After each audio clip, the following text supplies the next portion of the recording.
Masters of the Universe. This movie's been in development hell for like years. This is like, I think it's been like 20 years they've been trying to make a Masters of the Universe movie.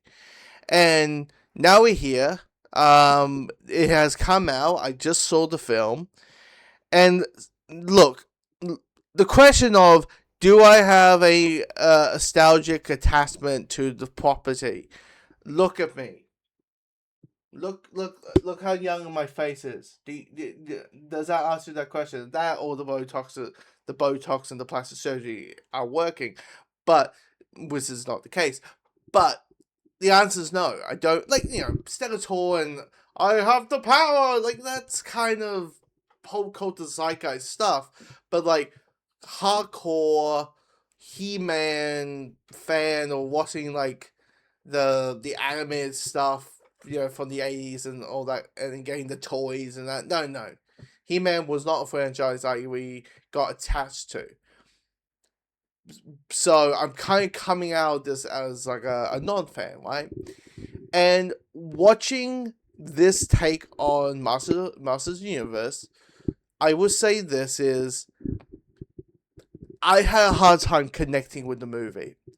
I had a real hard time being very invested with the story because the main character was not that interesting to be attached to. Because He-Man, Adam himself, is such, for a good chunk of the movie, is just a one-note character.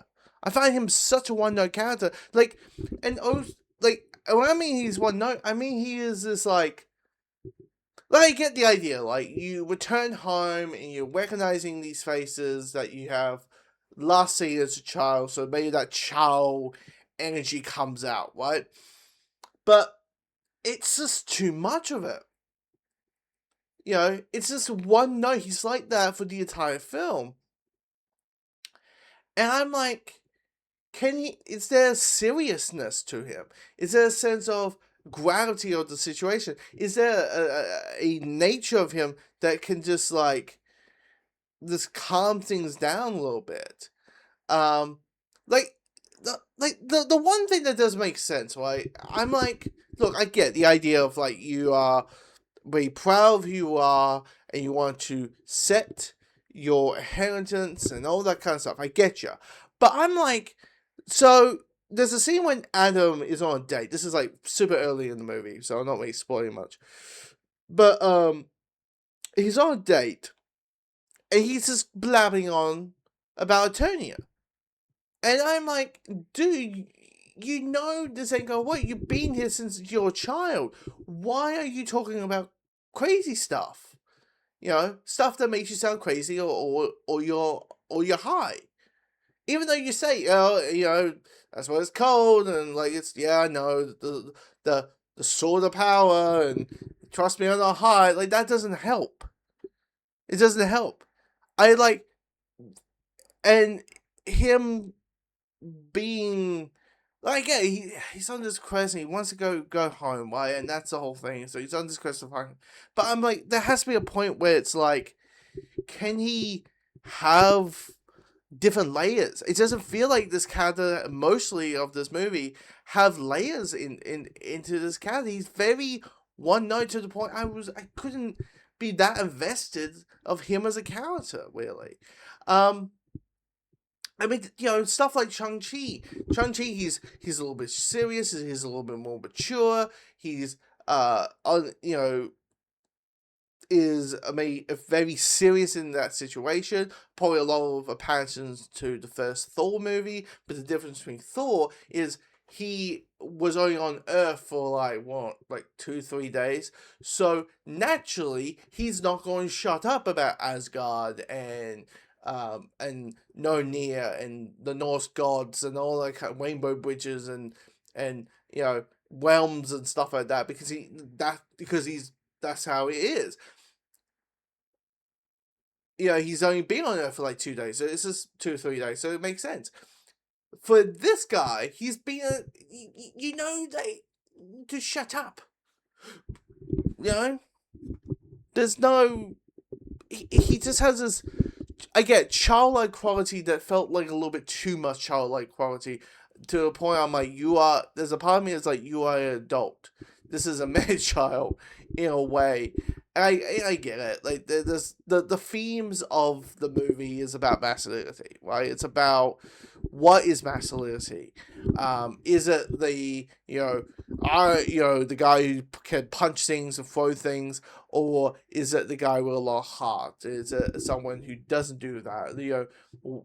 Is it a person who chooses when is it time to talk and when it's time to throw a fist? Like, I get the theme of the movie, but I just like, I just need this character to be a little more mature, a little bit. I just need him have some mature moments before the big major event that happens in the film.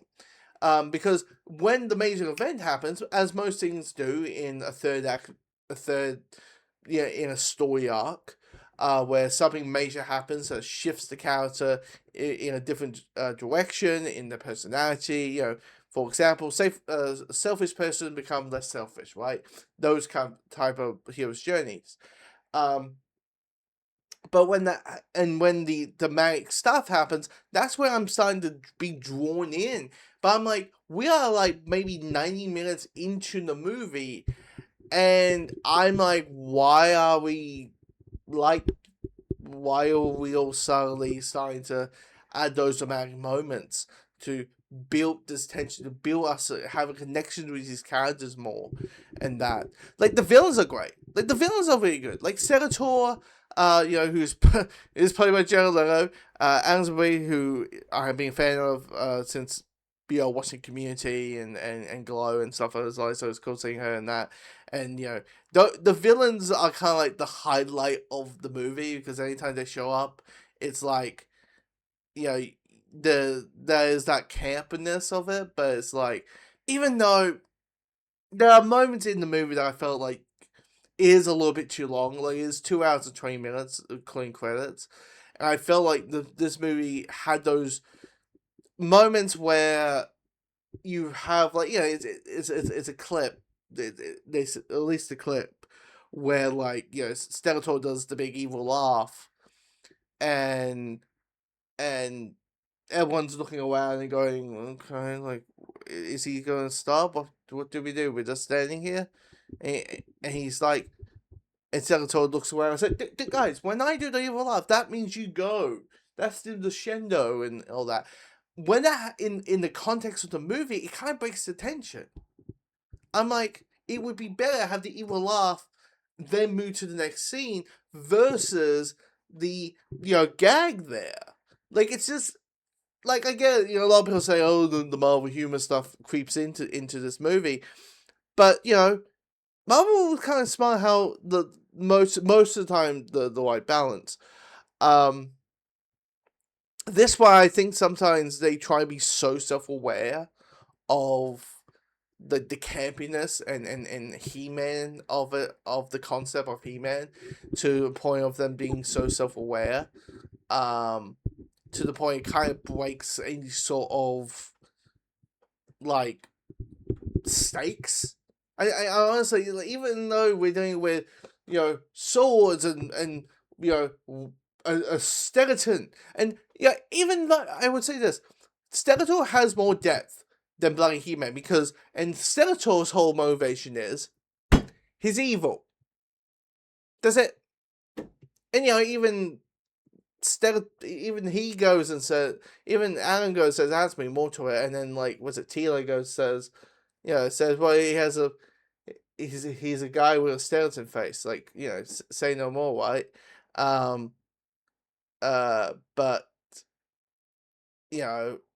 it's all these things. Like, it may it's a situation where, like, if there was a sequel, but look at the back of the box office tracking, we ain't getting a sequel, that it's going to be maybe the size of Adam as a character that I enjoyed at the end of the film. Maybe I would be more, enjoyed the sequel more. But I'm like, the action's really well put together. Like, definitely the hand-to-hand combat. They do the whole, like, camera, swifting the camera around, kind of camera movement. I just, yeah, I just had a really. This one, I get it's getting good reviews, but there's always that one movie that is always getting, good to great, reviews, and you're the crazy one who's like, it was fine. Oh, it was dull. It was okay.